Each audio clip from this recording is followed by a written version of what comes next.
বিসমিল্লাহির রহমানির রহিম। ক্ষণস্থায়ী দুনিয়ার জীবন সাজাতে আমাদের পরিকল্পনার শেষ নেই। মানুষ মাত্রই ভোগ বিলাস প্রাপ্তি তথা যাবতীয় ভালোর প্রতি আকর্ষিত। আমরা প্রতিটা পদক্ষেপ এভাবে নেয়ার চেষ্টা করি যেন দুঃখ কষ্ট আমাদের ধরাছোঁয়ার বাইরে থাকে।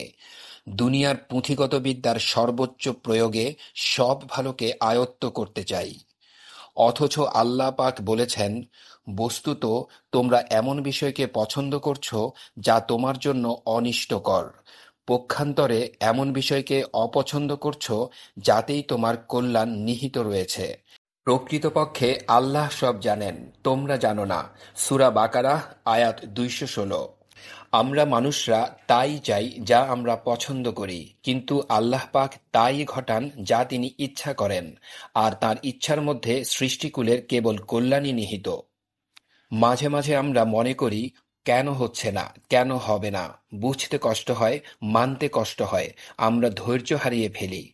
কোনো কিছুর ব্যাপারে সবটুকু দিয়ে চেষ্টা করার পরও যখন তা হয় না, তখন আমাদের বিশ্বাস করতে হবে আল্লাহ পাক এর চেয়েও সুন্দর পরিকল্পনা আমার জন্য করে রেখেছেন। আমরা যতই পরিকল্পনা করি না কেন, যত চেষ্টাই করি না কেন, আল্লাহর পরিকল্পনার কাছে আমাদেরটা অপরিপক্ক, বিবর্ণ।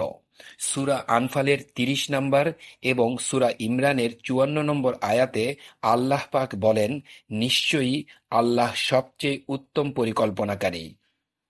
মুমিন বান্দা হিসেবে আমাদের একমাত্র কাজ ভালোর পথে চেষ্টা অব্যাহত রাখা এবং আল্লাহ পাকের অসীম প্রজ্ঞা বিষয়ে দৃঢ়চিত্ত পোষণ করা। আর এতেই আমাদের প্রকৃত কল্যাণ নিহিত। আল্লাহ পাক আমাদেরকে তাঁর রহমতের ছায়াতলে থাকবার তৌফিক দান করুন। আমিন।